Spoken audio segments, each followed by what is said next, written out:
natin purihin ang Panginoon. We bless your holy name, Lord. Wonderful Savior. Glory and honor and power belongs to you.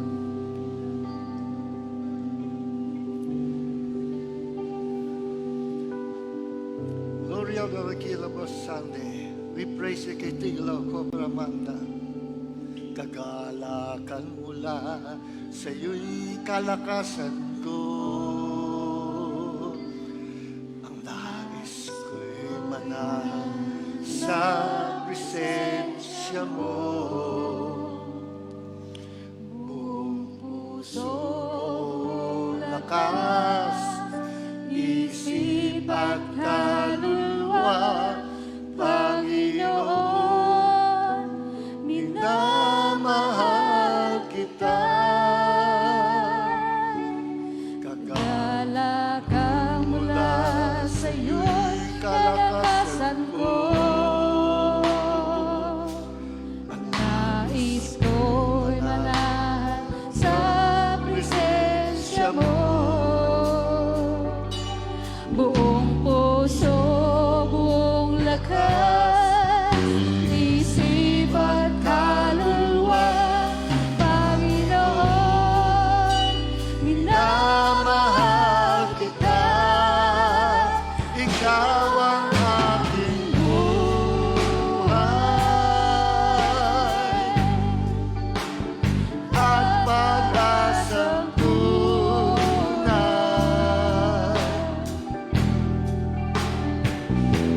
Sa bisig mo, Panginoon, ako ay ingay.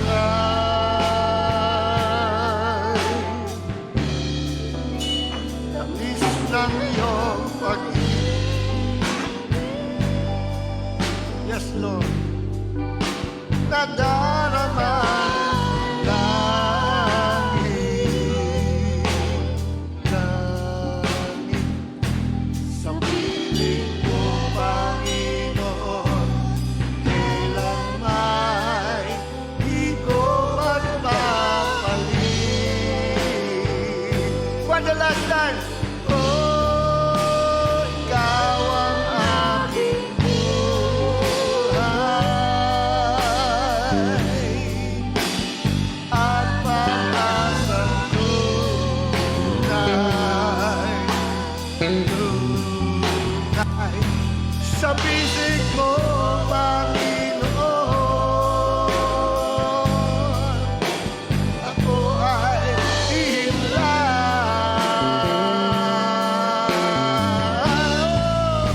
Tamis ng iyong pag-ibig,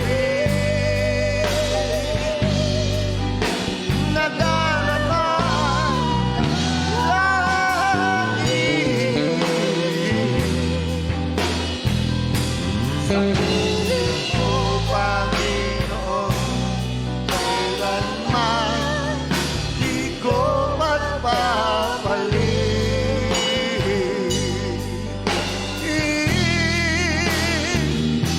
Sa piling mo, Panginoon, kailanman di ko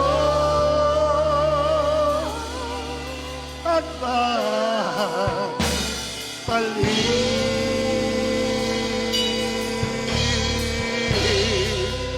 Di ko magpapalit.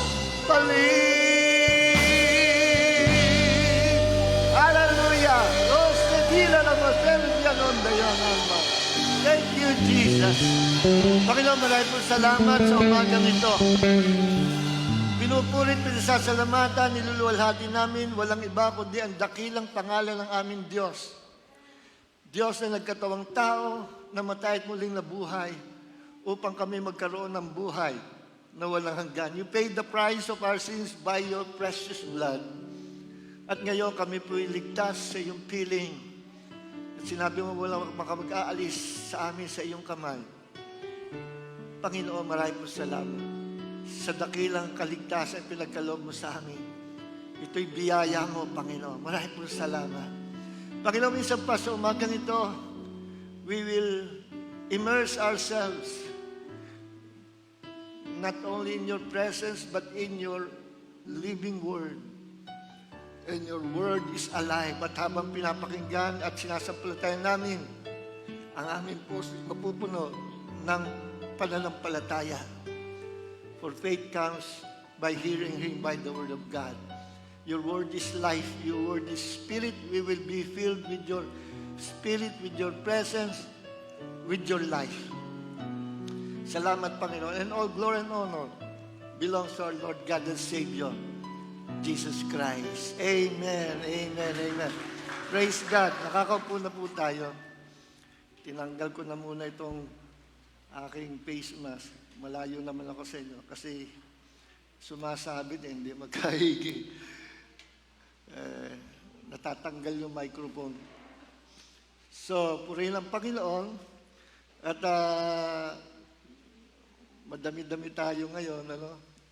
Kasi ano daw ano yun? 30%, 30 ba 50, 30%.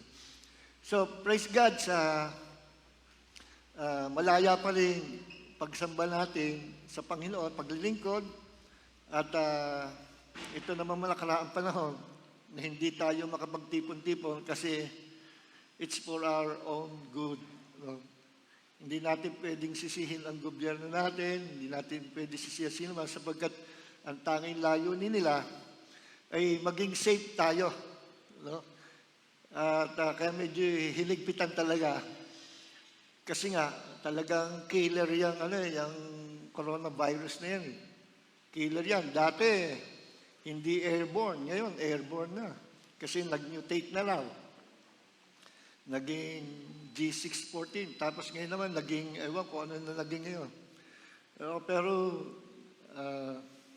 sa ating mga narinig, yung COVID na yan, yung pandemic na yan ay invented or created by man, no, isang group of people na mga satanic agent, no, na ang plan nila ay bawasan ang population ng ating mundo para daw magkaroon ng better world in the future. 2023 yata yung plan nila.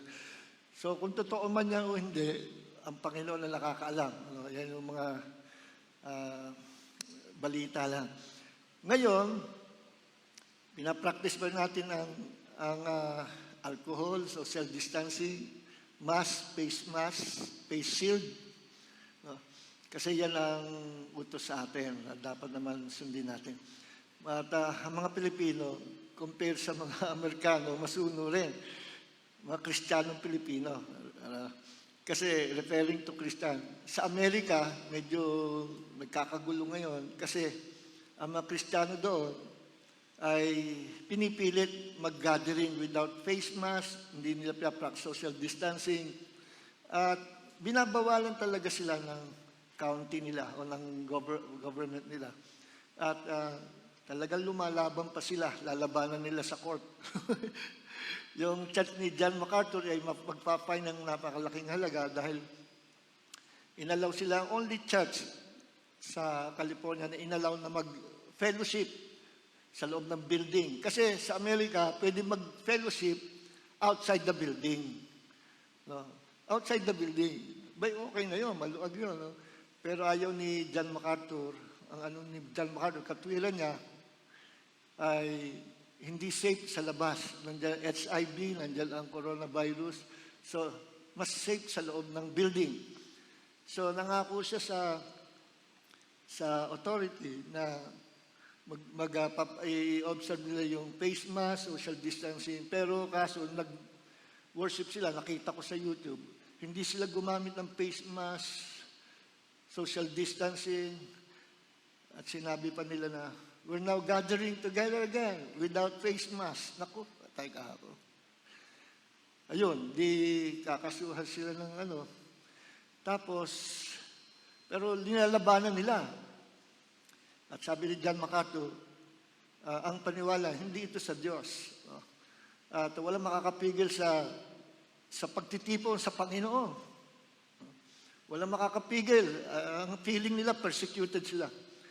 So doon sa ganung kanilang opinion, I disagree. No? Hindi ako agree doon. Kasi,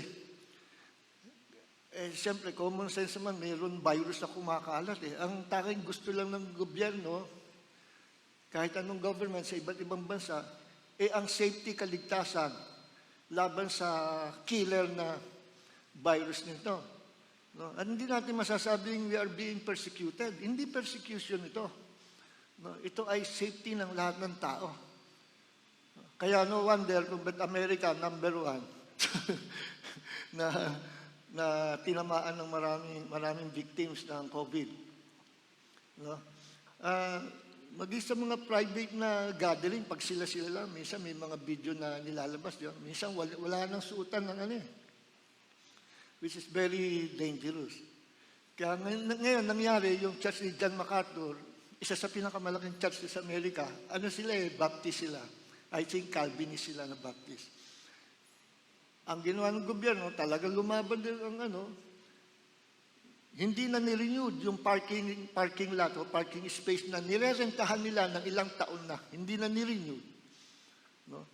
Labanan talaga, patigasan talaga. Hindi na nirenewed. Nakita ko yung top view nung building, tas yung lote na nirerentahan nila, ang laki. Sabi ko, naku, paano yung mga ate, walang paparkingan yan. No? So, ganun kagulot, ganun nag-aalsa ang mga Kristiyano sa Amerika, sa aking opinion, mali. No? Mali. Kasi hindi naman mabibilang na masasabing persecution yan. Yan ay para sa safety ng lahat ng tao. Sabi sa Bible, sa aklat ng Romans, magpasakop sa government. No? Sapagkat ang Diyos, ang naglagay niya for orderliness. Okay. Are you ready for the Word of God? Okay. So sa panahon ngayon, kailangan natin ang Word of God. Buti nga sa Amerika allowed sila magtipon. Allowed sila magtipon sa labas. Sa labas. Pero at least allowed. Tayo itong mga karaang bawal magtipon sa labas, bawal mag-umpok-umpok sa labas. Pero sila, maluwag sa kanila, inalaw ng government. Pero hindi pa rin satisfied yung ibang Kristiyano. Gusto nila sa loob ng building. Okay. So, praise God. Pag-pray natin na mawala na nga yung matunaw na yung virus na yan, tunawin ang kapangyarihan ng Diyos. So, babasahin po natin, sino po sa inyo may dalang Bible? Librong Bible. Sino may dalang librong Bible? Sino may dalang cellphone? Sino may dalang Bible sa loob ng cellphone? Ito. Nasanay na ako na mas madali kasi magbuklat sa Bible sa cellphone. No, kaysa yung page, bubuklatin mo, ang tagal, dumidikit-dikit pa. Dito, pipindutin mo lang, nandun na Pero yung mga maraming conservative na mas gusto pa rin nila yung libro. Siyempre, iba pagka reading time, iba pa rin yung libro. Mas maganda yung libro, reading time, makokontrol mo. So, pag sa ganito mabilisan, mas prefer ko ang Bible sa loob ng cellphone. Okay. Ang title po ng ating message sa umagang ito, kasi hanggang 11:30 lang tayo, ito po ang title, Persistent Faith. Persistent Faith. Sana ang title nito, ang original title sana ay The Touch of Faith. Pero mas ko itong mas madaling maintindihan natin ko, persistent faith. Mas malawak sa pag-iisip natin. Pag sinabi, persistent faith. Ano yung persistent faith? Sa Tagalog, ang persistent faith ay makulit na pananampalataya. Makulit na pananampalataya. At maganda ang merong makulit na pananampalataya. Ibig sabihin ng persistent faith, very persistent ka, very eager ka, na mangyari yung iyong pinaniniwalaan. Hindi ka magpapatalo. Talagang sa iyong sarili, hindi maaring hindi mangyayari itong sinasampalatayanan ko. At gagawin ko lahat para ito ay mangyari. Yun ang persistent faith. Ilalaban mo talaga. You will fight the good fight of faith. Ayun naman sinabi sa Bible, fight the good fight of faith. So ang persistent faith, hindi ito nagpapatalo, hindi ito nanghihinawa, hindi ito tumitigil, hindi ito nanlalamig. Ito'y painit ng painit hanggat hindi pa nangyayari, lalo namang umiinit, lalo umiigting ang iyong pagnanais na magpatuloy at ito paglaban hanggang sa makuha mo yung gusto mo mangyari. Yan ang persistent faith na sinasabi tinuturo sa Bible. At nangyari yan sa isang babae, istorya sa Bible, totoo nangyari. The woman with the issue of blood. Yung iba kapag isinermon nito, ang title, The Woman with the Issue of Blood. Kaya lang ordinaryo na yan, yung title. The Woman with the Issue of Blood. Okay. So ngayon, basahin po natin ang Mark chapter 5. Ito, madalas natin naririnig, ipinangangaral ito eh. Pero kanina ko lang na, habang meron talaga akong piniprepare kagabi na sermon, pero tinatansya ko, sabi ko, mahaba ito. Pwedeng series ito. Kaya isinaysan tabi ko, kanina lang umaga, habang nagbe-breakfast ako, pinalitan ko. At pinapalitan sa akin ng Panginoon. Kagabi, bago ko kinonfirm ng Panginoon na hindi na yun ang isa-sermon ko, kundi ito na. So pagkagising ko, wala pa ako apply kagabi, pagkagising ko, nag-meditate ako, tiningnan ko yung talata. For the first time, kanina ko lang naintindihan. Ilang taon na akong pagiging Kristiyano ko. Ang tagal ko na Kristiyano. Pero kanina ko lang nakita yung hindi ko pa nakikita sa full na ilang beses kong i-preach ito. At sisiguraduhin ko na ngayon pa rin din lang ninyo makikita, ito ipakikita sa atin ng Diyos sa talatang ito. Madami nangangaral nito. At ito, ilang beses ko pinangarap sa pulong nagpastor ako. Pero kanina ko lang nakita yung dapat kong makita. Imagine, no? Meron pala mga hidden revelation sa loob ng salita ng Diyos na kahit basahin mo ng basahin, hindi mo naman pala, meron palang bagay pa rin hindi mo ka nakikita. Kaya sabi ko nga yung John 3:16, madalas pinapangaral yan. Pero alam niyo ba, sa simpleng talata ng John 3:16, pwede kang makagawa ng kung ilang libong sermon sa loob lang ng isang talata ng John 3:16. Ganong kalawak ang revelation ng Panginoon. Hindi yan magkakapareho, yung mensahe. John 3:16, pwede kang mag-create na napakaraming sermon na hindi pa ulit-ulit, magkakaiba. Pero iisang tinutumbok. The love of God. No? Si Jesus, who gave His life on the cross to save us. Okay, tingnan natin ang Mark chapter 5, verse 28. Ito yung babae, the woman with the issue of blood. Itong babaeng ito, sabi sa Bible, naubos lang kayamanan niya sa pagpapagamot sa mga doktor. Wala rin nangyari, kundi lalong lumulubha ang kanyang kalagayan. Ito sa babaeng ito, sa Tagalog, sa Bible na Tagalog, ay inaagasan. Babaeng inaagasan. Inaagasan. Minsan parang hirap isipin, lalo sa kabataan. Ano ibig sabihin inaagasan? So ito pala yung walang tigil na dinudugo siya. Yun yung sakit niya. At sa kaugalian ng mga Jews at sa kautusan ni Moses, itong ganitong may sakit, hindi pwedeng makihalubilo sa mga tao. Ito'y karumihan sa kanila. Pangalawa, ang babaeng ganito, sa kultura ng mga Jews, ay hindi pwedeng makihalubilo sa mga kalalakihan.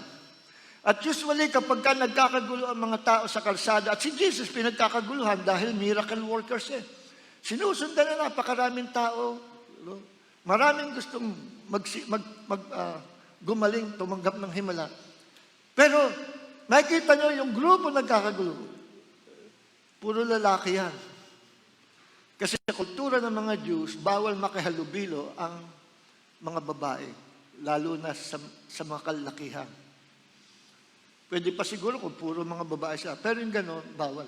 Kaya nga pag nagtitipo sila sa kultura nila, yung kagaya ng church gathering, Maging sa ibang lugar, ibang bansa, may mga ganong kultura na nung unang panahon na separate ang mga lalaki sa babae. Sa Corinth, ganyan ang senaryo. May balkonahe sila. Ang mga babae nasa taas, mga lalaking asawa nasa baba.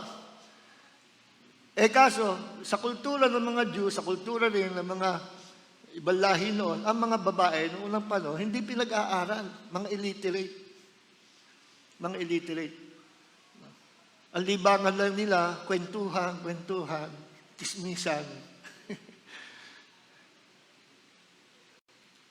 Kaya nakagis na ng mga babae na sa mga pagtitiyo, pag nagkita-kit sila maiingay sila. Sa church sa Corinth, yan ang naging problema Kaya sinabihan ni Paul. Sa bahay ko ni Paul, Pedro, anong oras tayo uuwi? Ano sabi ni pastor? Hindi ka maintindihan. Ano? Sabi ni Paul, yung mga babae tumahimik. Hintayin nyo sa bahay na lang kayo mag-usap. Ang iingay ng mga kababaihan Ang mga babae ay pinatatahimik sa pagtitipon sa iglesia. Kaya, yun ang istorya, nabasa sa Bible. Nung dumating na sa present times natin, sa modern times natin, hindi naman ganun ang kultura natin, sama-sama lalaki babae, na-establish naman yung doctrine na ang mga babae hindi pinahintulutan magsalita, ni magturo, at lalo na magpastor sa loob ng church. Dahil sinabi ni Pablo, ang mga babae tumahimik. Hindi naintindihan ng mga Bible teacher na yung kultura noon at yung senaryo. Kaya nga pag mag-interpret ka ng Bible, huwag ka basta huhugot sa isang talata.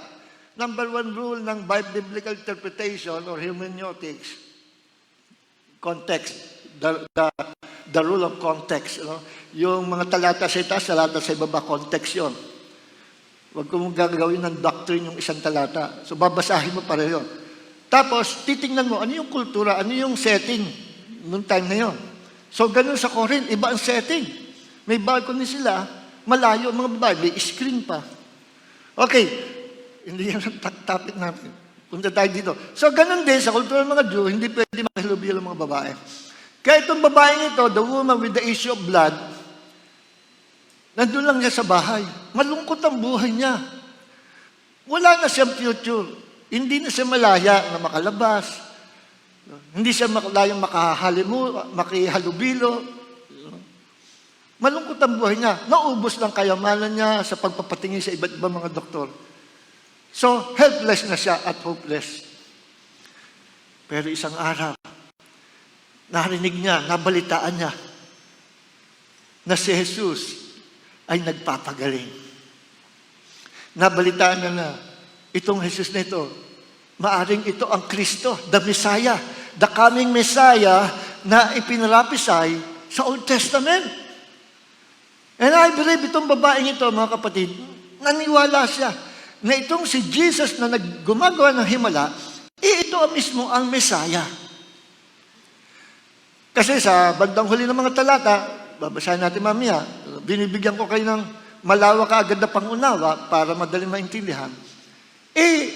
Inipo ng babae ang Panginoong Jesus, yung damit, yung laylayang damit. At ang ending nito, gumaling. Sabi ni Jesus, sino humipo sa akin? Sabi ng mga lagay, Lord, lahat ng mga tao nagandahi po sa'yo. Sasabihin mo, sino humipo? Yun ang touch of faith.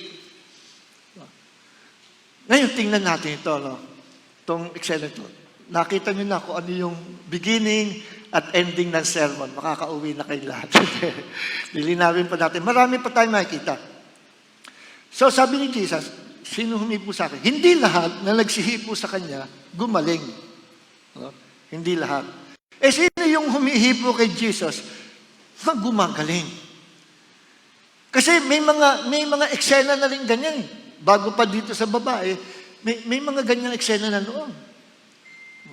At may talata sa Bible na may mga tao humipo kay Jesus, na-release yung power, mga nagsigaling. Meron. Bukod doon sa babae. Titingnan natin sa Bible. Ngayon ang tanong, sino yung merong, kung tawagin ko ay touch of faith? Kasi kapag meron kang touch of faith, nahipo mo sa pananampalataya ang Diyos, the power will be released to meet your needs. Kaya meron ka dapat touch of faith. Sino yung may touch of faith? Anong klaseng pananampalataya? Yung touch of faith. Maintindihan po natin sa umaga ito. Ngayon, basahin natin, tuloy-tuloy na. So at least nakita niyo yung beginning, tsaka yung ending na istorya. Kumbaga, nanood kayo ng pelikula alam mo yung una at tsaka huli. Kaya lang yung detail, hindi nyo pa alam.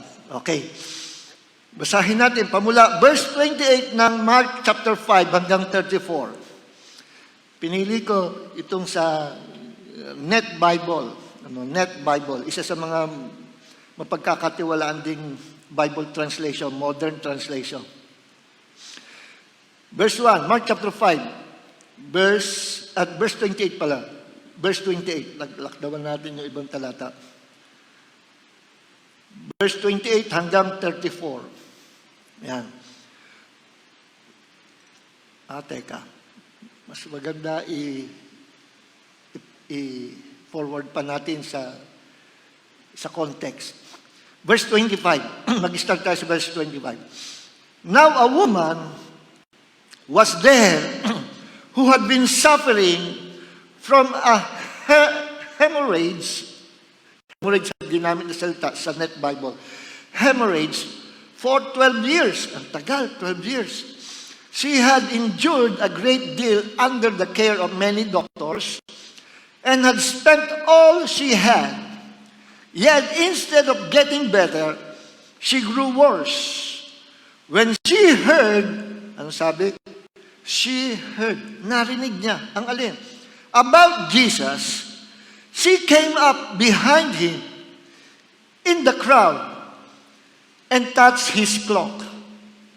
For she kept saying, if only I touch his clothes, I will be healed. Tagalogin natin to. Sabi dito, nung marinig ng babae patungkol kay Jesus, ano yung narinig niya patungkol kay Jesus? No? Si Jesus ay nangangaral, si Jesus nagpapagaling. Pero alam nyo, hindi sinabi dito, pero nandito. Hindi lang binanggit sa Bible, pero nandito, na yung babae na nampalataya na si Jesus yung kaming Messiah. Yes, naniwala siya. At kung bakit siya gumaling, kasi naintindihan niya yung kanyang pinaniniwalaan. Hindi ito bara-barabay na, siguro pag nahipo ko yung laylayan damit niya, no? Baka gumaling ako. Hindi ganun baka-baka. Kasi sa pananampalataya, wala yung baka, wala yung siguro. Pag sinabing pananampalataya, you are 100% sure na sure ka that it will happen, that it will come to pass. Yun ang faith. Walang baka-baka. Sa principle of faith, wala yung sana, baka sakali, walang ganon. So yung babaeng ito, walang ganon. Hindi ito bara-bara, siguro, experiment ko. Hipuin ko laylayan kanyang damit, baka ako'y gumaling. Walang ganon. Tiyak na tiyak siya. Kasi meron siya naintindihan patungkol kay Jesus kung sino ito. Wala sa talatang ito, pero makikita natin sa ibang talata. Naintindihan niya kung bakit tinarget niya yung laylayan ng damit ni Jesus. Bakit? Wala sa talatang ito, pero nandun sa ibang talata. Alam ng babae ang kanyang ginagawa. Kaya meron siyang pananampalatayang matalino. Hindi pananampalatayang baka sakali. Hindi. Alam niya yung kanyang gagawin at yung kanyang ginawa. Alam niya na merong marirelease na power from God once na ginawa niya na hinipo niya ang laylayan damit ni Jesus. Saan nakuha niya yung ganong matinding pananampalataya? Kaya no wonder, suicide itong babae. No? Nakipagsiksika sa mga kalalakihan. Bawal yun. Pangalawa, meron siyang bleeding. Bawal din yun. Binayolate na kaya ang batas ni Moses o ang law of Moses? I believe not. Kasi ito na yung last chance niya. At ang pananampalataya niya, wala na doon sa law of Moses, kundi nandoon sa Diyos na lumikha ng batas. Ang kanyang pananampalataya nandoon kay Jesus. Kaya nga sabi ni Paul sa mga sulat niya, lalo sa Galatia, bilanggit niya na ang lumalakad sa pananampalataya, nabubuhay sa pananampalataya, nabubuhay sa biyaya, no? At hindi na sa kautusan. Hindi na siya under the law, kundi mas mataas siya, above the law, kundi siya ay nasa faith. At he is now under the grace of God, yung taong nananampalataya. Kaya no wonder, itong babaeng ito, ang kanyang pananaw sa pananampalataya, above na doon sa law. No? Nandun na sa Diyos na lumikha ng law. Amen. Okay, tingnan natin to. Ito yung sinasabi ko sa inyo na kanina ko lang nakita. Sabi ko, tindi ng salita ng Diyos. Marami revelation na hidden, pero once na nagkaroon ka ng hunger and thirst to receive this revelation, ibibigay ng Panginoon. So, una, tingnan natin yung Matthew chapter 14. Tingnan natin sa Matthew chapter 14.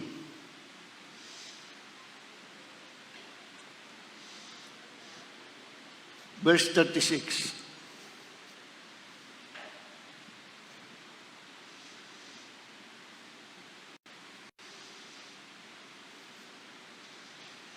Verse 36.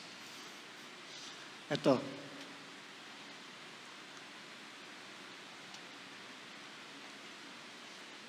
Simulan natin sa verse 35. And when the men of that place recognized Jesus, they sent word into all that surrounding district and brought to Jesus all who were sick. Nung mabalita nila si Jesus, lahat ng mga may sakit dinala kay Jesus. Yung mga tao. Ibang eksena ito, hindi ito yung sa babae. Verse 36, and they implored Jesus that they might just touch the fringe of his cloak.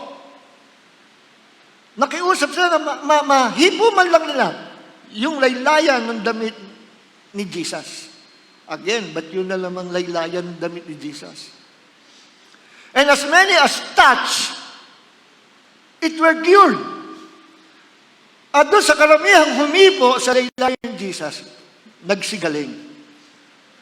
Ba ay may power yung laylayan ng damit ni Jesus. Kaya yung babae, mayroon siyang knowledge na kapag hinipo niya yung laylayan ng damit ni Jesus, she will be healed. Tiyak. Okay. So, may istorya pala bukod doon sa babae na mga tao na naniniwala pag nahipo yung damit ni Jesus, makaka-receive ng miracle. Yun yung touch of faith. Ngayon, itong mga tao ito na nakatanggap ng himala by touching the hem of his garment, kaya ito'y gumaling kasi hindi sila ignorante sa pananampalataya. Alam nila yung kanilang gagawa. Meron silang paniniwala patungkol doon sa paghinipo yung laylayan damit ng Panginoon. Bakit? Kasi may sikreto doon sa damit, sa laylayan ng damit. At sila, naintindihan nila yan. Bakit? Kasi alam nila yung Old Testament. Tayo nababasa natin ito, pero nilalampas-lampasanan na natin. Anong meron yung laylayan ng damit ng Panginoon? Anong meron? Okay, punta tayo sa Numbers. Dito, maintindihan natin.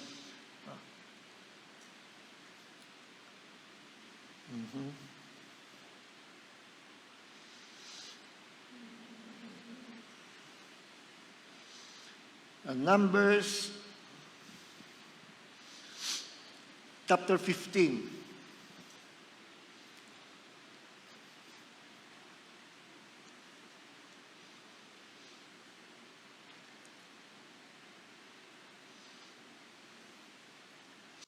Numbers chapter 15, verse 38. Ito naman yung utos ng Panginoon kila Moses nung unang panahon under the Old Covenant. Numbers chapter 15, verse 38. Ito pala yung sikreto kung bakit, kung anong meron yung laylayan ng damit ni Jesus. Numbers chapter 15, verse 38. Ito. Verse 37 muna. Again, the Lord spoke to Moses saying, ang Diyos ang nagsalita kay Moses. So, utos ito ng Panginoon kay Moses.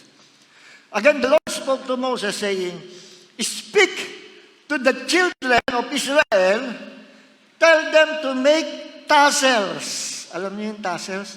Alam niyo yung tassels? Sa damit. Yung mga nananahi, alam niyo, yun yung palawit, no? Tassel. Alam niyo yung tassel ng kortina? Di ba yung kortina may tassel? Saan ba yun? Ayan, nandun eh. Yung nakalawit. Speak to the children of Israel. Ito pong quotation na ito sa New King James Version. New King James Version. Speak to the children of Israel. Tell them to make tassels on the corners of their garments. Sa dulo ng laylayang damit, gagawa sila, kakabitan nila ng mga borloloy, tassels, palawit. Tassels on the corners of their garments throughout their generations. Ito'y ipamamana sa salit sa aling lahi. And put a blue thread in the tassels. Kulay blue na sinulid ang itatahi doon sa tassels of the corners. Blue thread in the tassels of the corners. Verse 39. And you shall have the tassel that you may look upon it and remember all the commandments of the Lord and do them, and that you may not follow the harlotry to which your own heart and your own eyes incline. Okay. Ano sabi dito? At yung tassel sa laylayan ng damit, inyo itong titingnan, at kapag inyong nakikita ang mga tassels na yan sa laylayan ng damit, ay ipapaalala sa inyo, inyong maalala ang mga kautusan ng inyong Panginoon Diyos, at inyo itong susundin. Sa pagkaalam ninyo, ipapaalala sa inyo, i-remind sa inyo, every time you will see those tassels, ipapaalala sa inyo ang mga kautusan ng Panginoon na dapat niyong sundin. So, yun ang symbolic meaning ng tassel. The commandments of God na kailangan sundin ng mga Jews, ng bayan ng Diyos. And that you may not follow the harlotry to which your own heart and your own eyes are inclined. At upang ipaalala rin, so dalawang ipapaalala nung tassel, pag nakita nila, ipapaalala sa kanila ang mga kautusan ng Panginoon. No? Mga kautusan at susundin. Mga utos at pagsunod. Yun yung tassel. Pangalawa, ipapaalala sa kanila, huwag kayong magiging unfaithful, huwag kayong makikipag-compromise, huwag kayong magiging prostitute, spiritual prostitute na pupunta sa ibang Diyos o makikipag-compromise sa kasalanan ng salibutan. Yun ang punto ng Panginoon. Maging tapat kayo sa mga kautusan ng Panginoon, kayo mabubuhay at ito ang inyong susundin. At ang mga tassels na yan, every time you see those tassels, ay magpapalala sa inyo na may utos ang Diyos.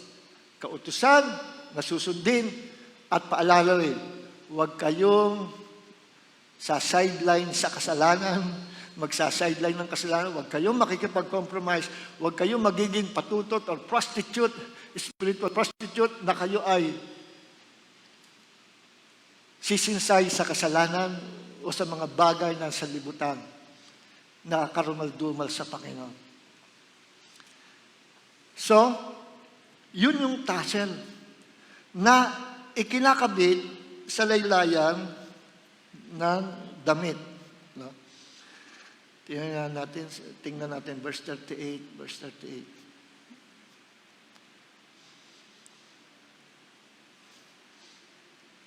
Interesado ako sa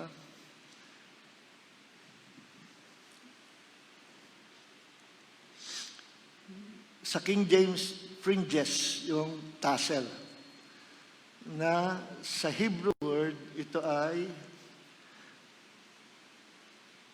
tzitzit. Kakatuwa. Tzitzit. Ang spelling ay T-S-I-Y-T-S-I-T-H. T-S-I-Y-T-S-I-T-H. Tzitzit. Tzitzit. Tsitsitan mo nga yung driver na yung tumigil. Tsitsit. Tsitsit. Yun ang sa Hebrew word ng tassel. A floral or wing-like projection for lack of hair. Pwede ito yung ginagawa sa buhok ng araw, yung tinitilintas na nakalawit. Or ito ay palamuti, floral or wing-like projection for lack of hair. A tassel. Ayun. A tassel. Fringe or lock. Yun ang sa Hebrew. Tzitzit. Tassel. Na-curious lang ako doon sa... Okay.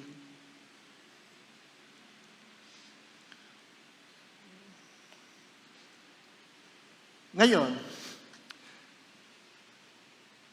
so itong mga Jews, mga Israelites, meron pala silang knowledge na kapag may tassel o laglayang damit, ipinapaalala ng Diyos, yung commandments ng Diyos, na kailangan sundin. Balik tayo doon sa babae. Balik tayo doon sa babae. Ang sabi ng babae, tingnan nyo,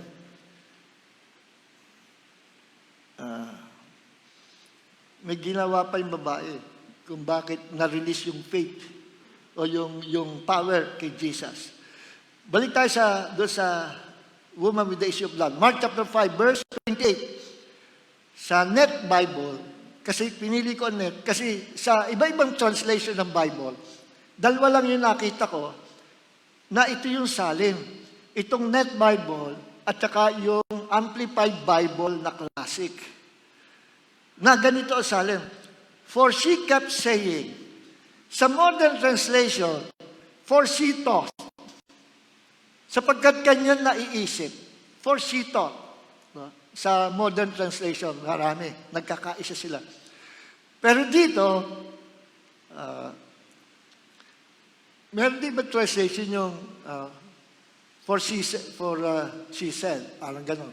Pero dito, nagustuhan ko yung sa Net Bible tsaka sa Amplified Classic. Kasi natumbok nga yung idea ng Greek doon sa sinabing ng babae. Sapagkat dito, sabi, for she kept saying, sa ibang modern translation, wala yung kept. Kadalasan, she thought, no? For she kept saying, if only I touch his clothes, I will be healed. Pag ato yung sinabi sa Tagalog, ganito yung idea niya sa Greek. Sapagkat palaging sinasabi ng babae, iniingatan niya, lagi niyang sinasabi, no, sa kanyang sarili. Kaya sa ibang translation siguro, sinali na for she thought. Sinasabi niya sa isip na. Pero dito sabi, yung kasing salitang thought, saying, sa Greek ay lego, na it came from the Greek word logos, na ibig sabihin word. So, ibig sabihin, hindi lang ito thought, kundi talagang word, salita. So, naging lego, saying. Lego from logos. So, word talaga.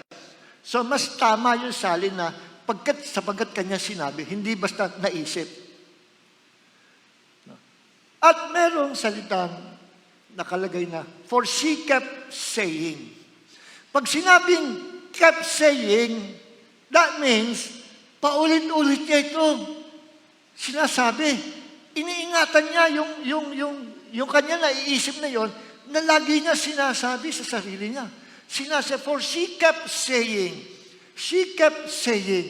palagi niya sinasabi, pag nahipo ko lang ang laylayan ng kanyang damit, I will be healed.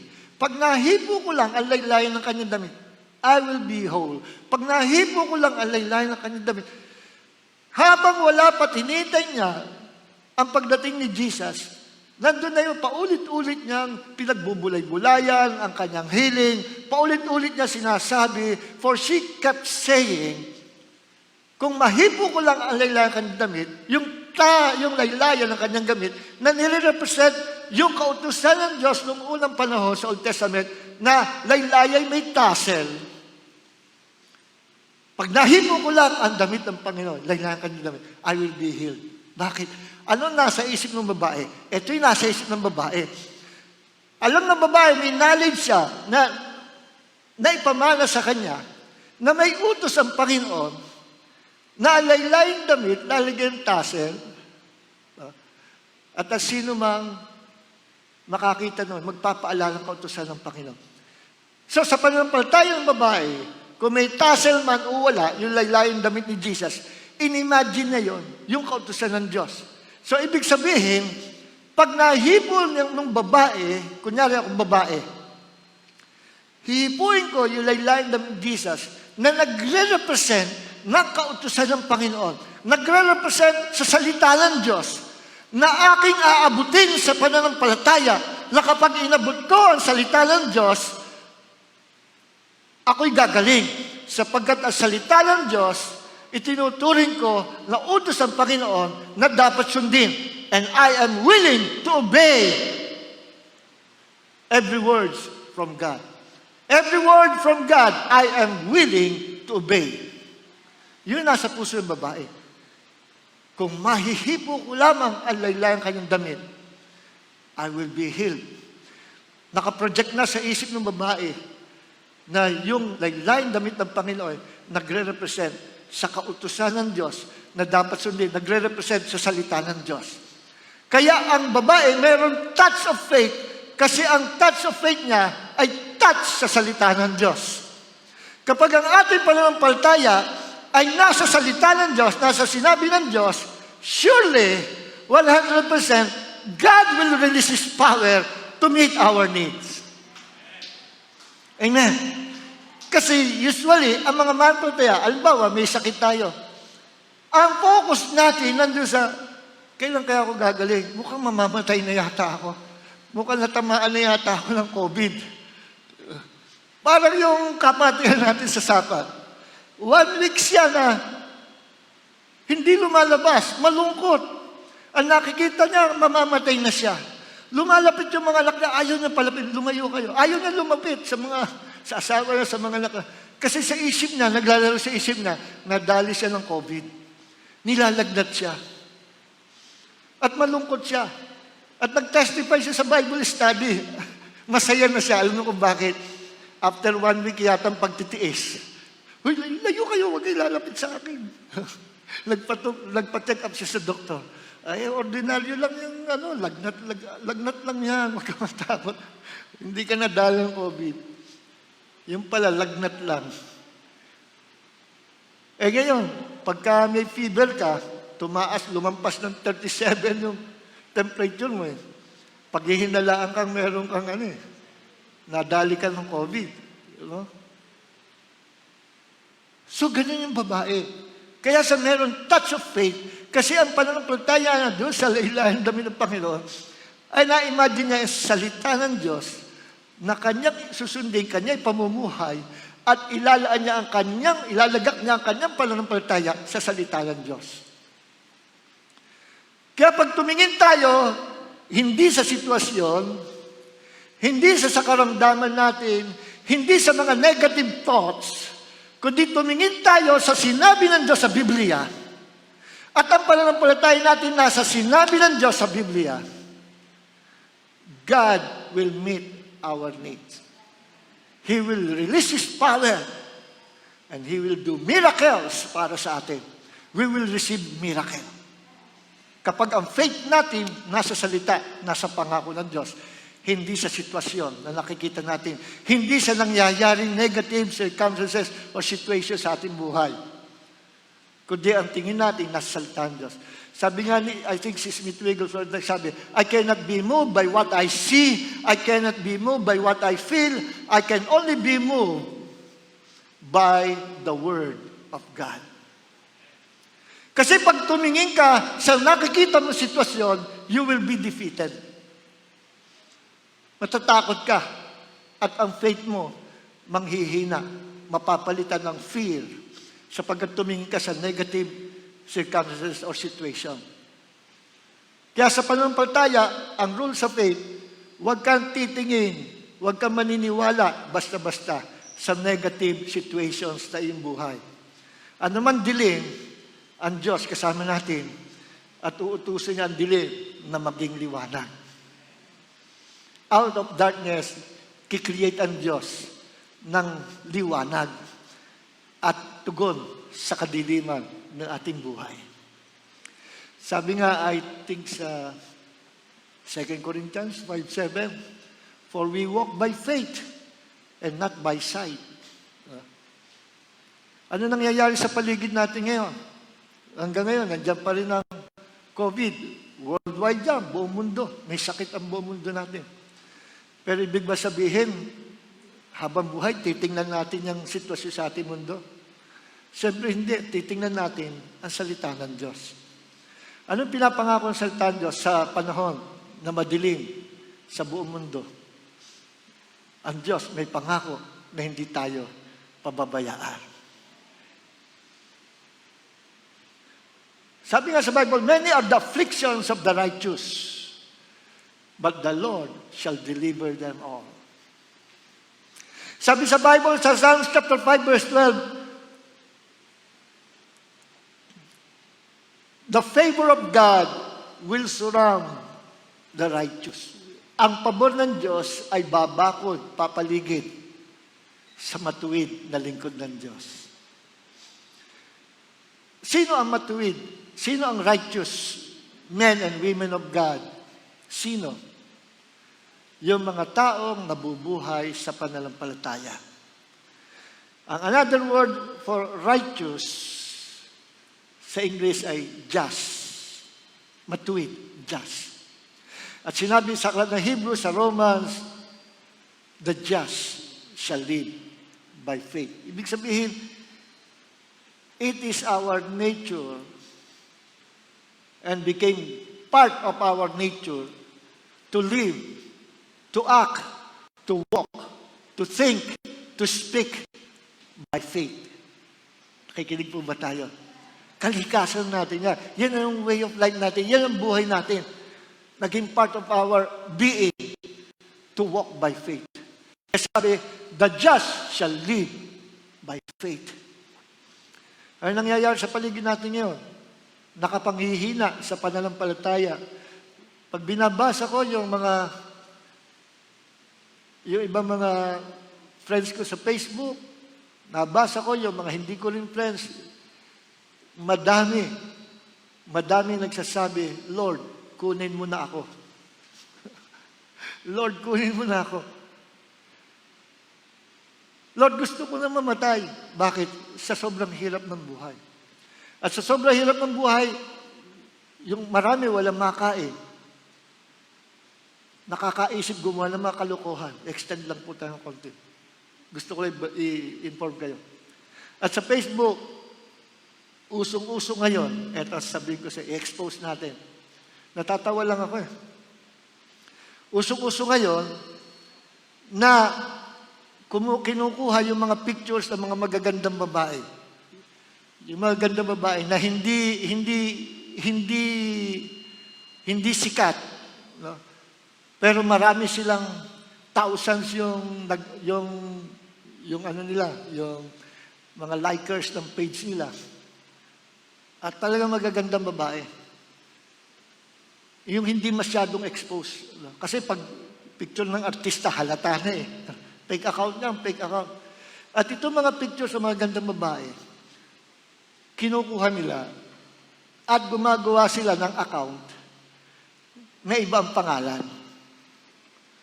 Tapos makikipagkaibigan sila sa mga lalaki at ibo-boyfriend nila, bandang huli, sasabihin, gusto ko nang mamatay.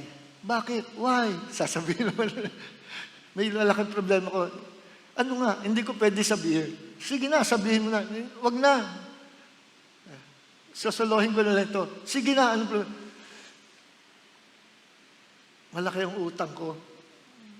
Ipapakulong ako nung kinautangan ko. Kaya sobrang depressed ako. Ito naman si lalaki, paniwala, girlfriend niya sa Facebook. Sige, tulungan kita, papadalang kita ng pera. Naku, hindi niya alam, lalaki pala yung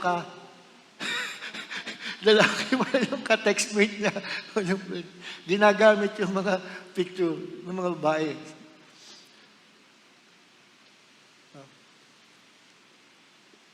Ilang beses ko nakakita ko ganyan eh. Meron na akong friend sa Facebook, ganyan eh. Yan mismo, sabi ko, fake account yan sa'yo. Sabi ko, tumigil ka. Ang daming ganyan, kaya huwag kayo papaloko. So, usong-uso yan. Yung akala mo, gustong-gusto ka. Akala mo, gusto-gusto ka. Doon sa sarili ng tao, hindi niya nakikita mo rin. Pero pag iba, makikita. Bakit? Saksakan ng pangit yung lalaki.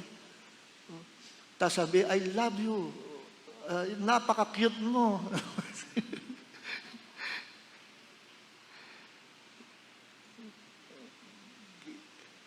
At sabi ng mga may-ari ng pictures, sabi na, pambihira, ang dami ko ng account, puro fake account.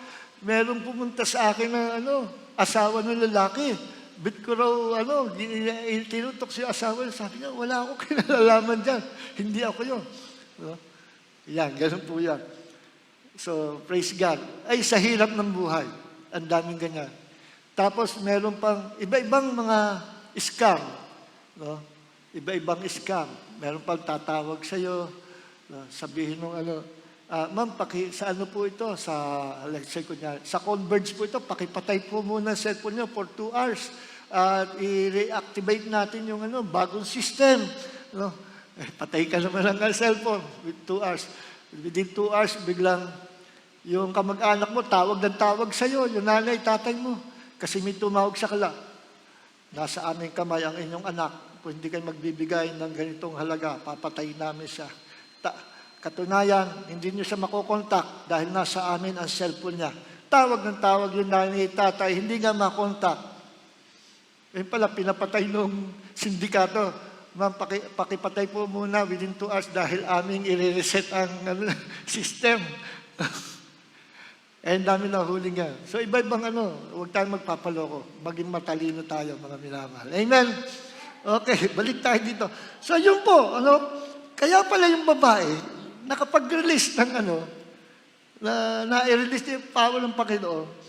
Kasi, dahil sa kanyang pangunawa, kung ano yung kanyang gagawin. Tapos bukod dito, may sinabi ang Malakay, tingnan natin, another na revelation na naman ito. Last book of the Old Testament, Malakay 4:2, chapter 4. Verse 2.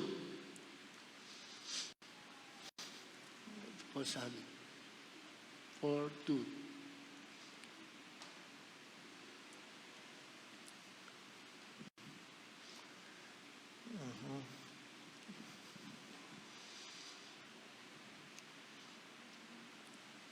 Wala.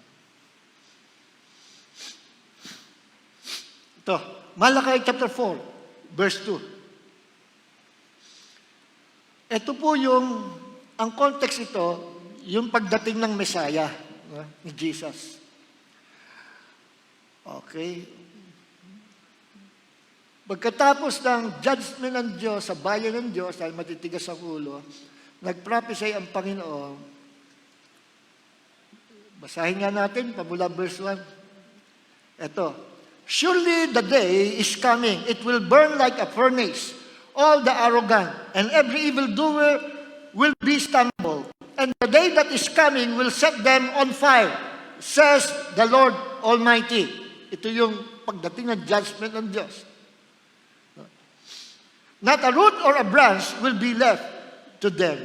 After na sabihin ng Diyos yung negative, yung prophetic word ng judgment. Ang Diyos pag nagbigay ng judgment, laging may bali. However, in the future, kahahabagan ko kayo. Kasi God is a good God eh.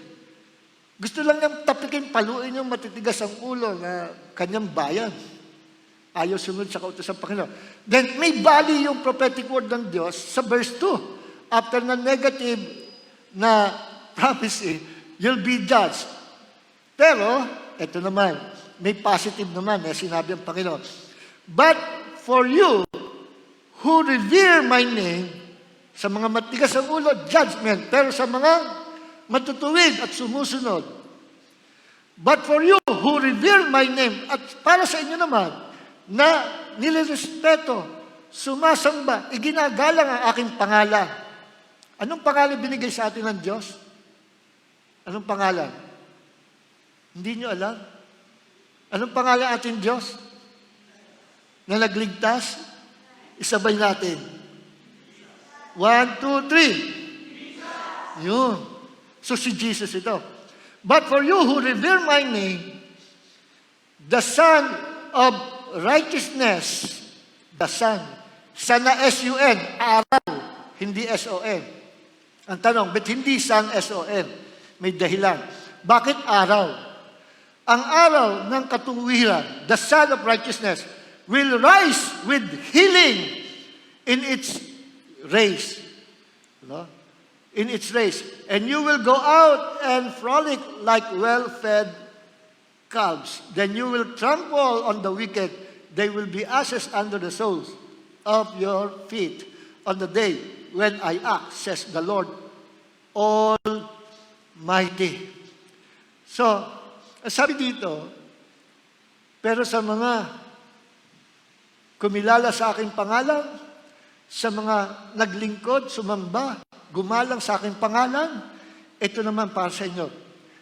Ang araw, the Son of Righteousness, yung pakpak ng kanyang sinag, no, ay magpapagaling sa inyo.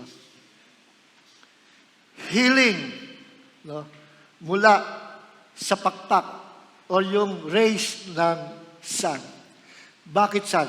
Inihalik tulad ng Diyos ang glory niya, ang kaluwalhatian niya, sa liwanag, sa sikat ng araw. Ang liwanag ng araw, kinopya, yan lang yan eh. Pinattern lang yan sa glory ng Diyos.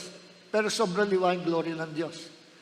So may makikita nyo sa araw, yung creator, ano, na nag-create ng araw. So yung sinag niya, rays of the sun, tinawag na wings. Wings of healing na magpapagaling. At yan, natupad nung dumating si Jesus.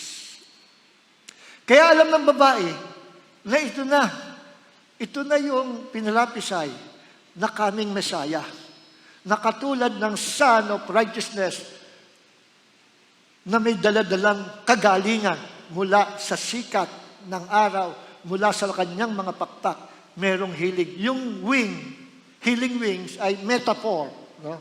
Metaphor yan, figurative. Na ibig sabihin, merong releasing of power to heal. Itong Son of Righteousness, sino yun? Si Jesus yun.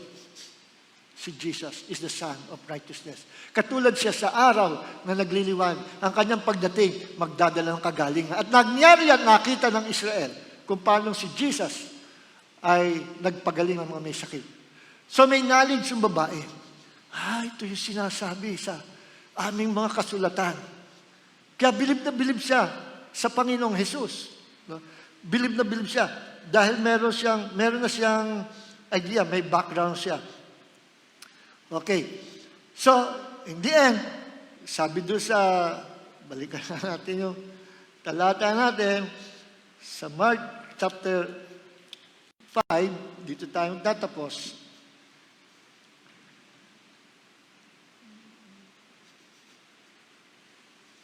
Wala.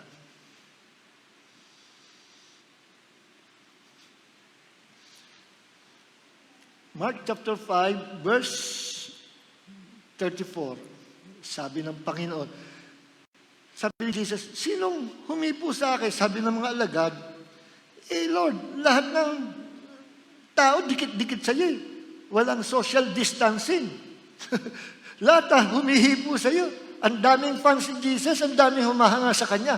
Mga tagahanga, pero hindi lahat meron pananampalataya na kagaya ng babae. Kaya kahit anong hipo nila, walang effect, walang effect. Oh, ito pala yung gumagumahimala, pahimas nga. Pahipo. Puro hipo ng paghanga lang. Pero itong babae, merong faith na hindi ignorante. Merong faith na based sa sinabi ng kasulatan, sa sinabi ng Diyos. Kaya sabi ni Jesus, sino humipo sa akin? Who touched me? But Jesus kept looking around. Hinanap ni Jesus. Hinanap.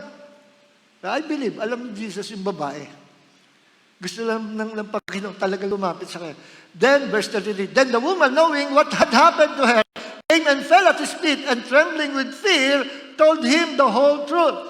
Sinabi ng babae, ako po. Takot na takot yung babae. Akala ko anong masamang gagawin sa kanya. Jesus said to her, daughter, your faith has healed you. Go in peace and be freed from your suffering. Sabi sa NIV Bible. NIV. Anak na babae. Daughter, ano sabi ni Jesus? Ano sabi ni Jesus? Pinagaling ka ng pananampalataya ko. Amen! Kita nyo, hindi kayo nakikinig. Ano sabi ni Jesus? Daughter, my faith healed you. Amen. Meron pa rin hindi na-gets. Ano sabi ni Jesus? Anak, pinagaling ka ng aking kapangyarihan. Amen? Oh? No, amen. Bakit? Never na sinabi ni Jesus, daughter, anak, pinagaling kita. Hindi sinabi. Anak, pinagaling ka ng faith ko. Hindi rin sinabi, anak, pinagaling ka ng aking kapangyarihan. Hindi rin sinabi. Ano sabi ni Jesus? Anak, daughter, pinagaling ka ng pananampalataya mo. It was the faith of the woman that healed her. Bakit? Hindi ba si Jesus basta yung pagaling? Si Jesus. Pero kung hindi siya nanampalataya, partnership kasi yan eh. You must act by faith and God will release your power. God will meet us at the level of our faith. Kung maliit ang faith mo, maliit din ang pagtagpo ng Diyos. Kung malaki ang faith mo, malaki rin ang pagtagpo ng Diyos. Sasakay ang Diyos sa faith natin. Kung wala kang faith, wala kang makikita ang pagtagpo ng Diyos. Because God is a faith God. He is a faith being. And we are believers. We are faith beings created in the image and likeness of God. God created the whole universe into existence by the power of His faith. Ang faith, hindi lang niya ordinary believing sa mataas na Diyos. Wala namang mas mataas pa sa Diyos. What is faith? Faith is God's power. Faith is power from God. Faith is a force from God na inimpart sa atin. Para sa gano'n, pag ikay nanampalataya, mag-meet kayo sa level ng pananampalataya, boom! Sabo. God will meet your needs. Nag-meet kayo ng Diyos sa pananampalataya, it creates miracles. Maliwanag po ba? Kaya sabi ng Panginoon, pinagaling ka ng pananampalataya mo.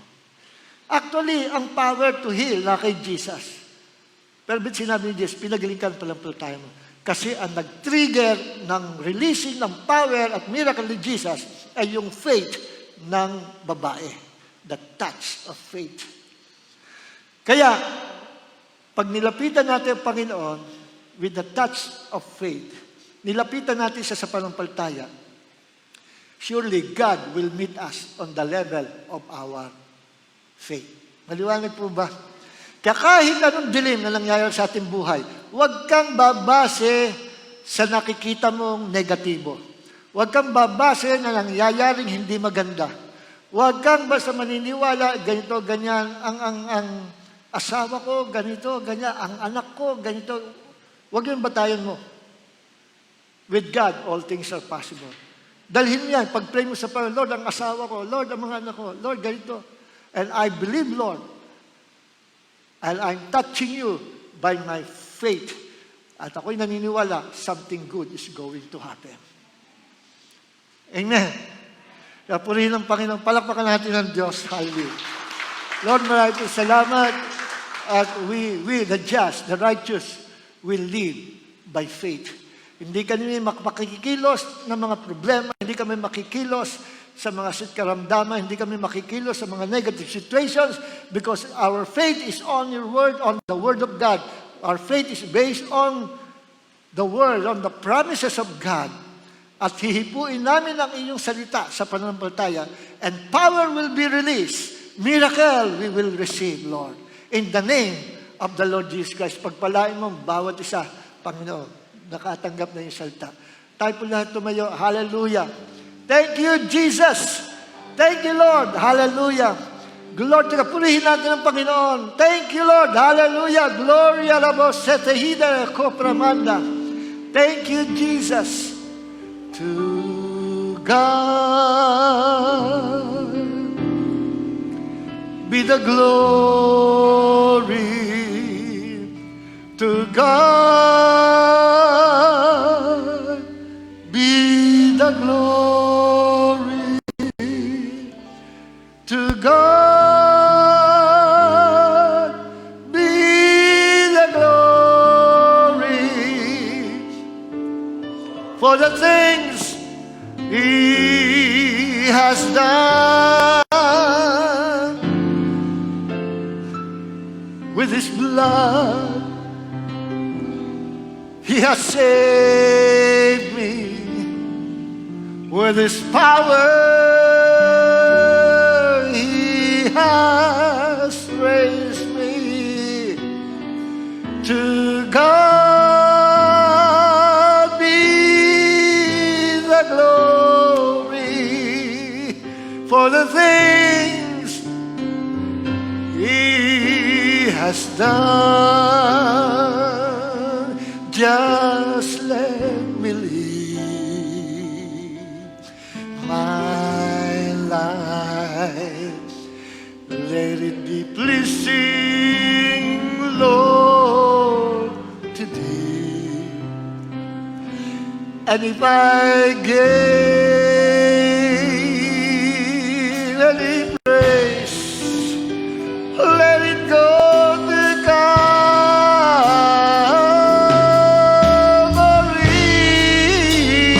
with His blood. He has saved me with His power. He has raised me. To God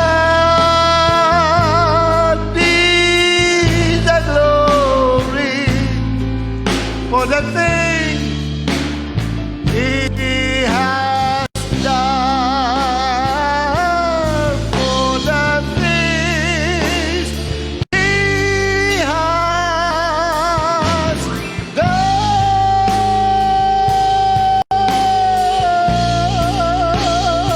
He has done.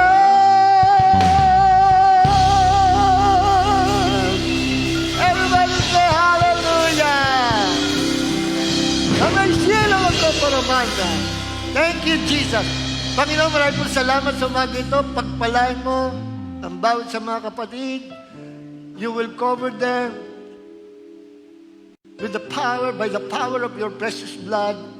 You will surround them with your favor, with your grace, like a shield, and you will prosper your people, Lord, in all things.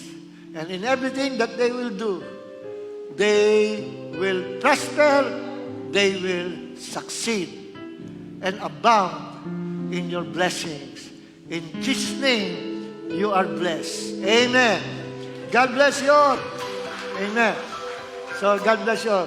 Pagpalain tayo, Panginoon. ating pong schedule, tuloy-tuloy po yung ating programa sa Facebook, Wednesday and Friday, 7 o'clock Bible study. Pakishare po ang ating mga messages to bless others. God bless you. This is my desire to all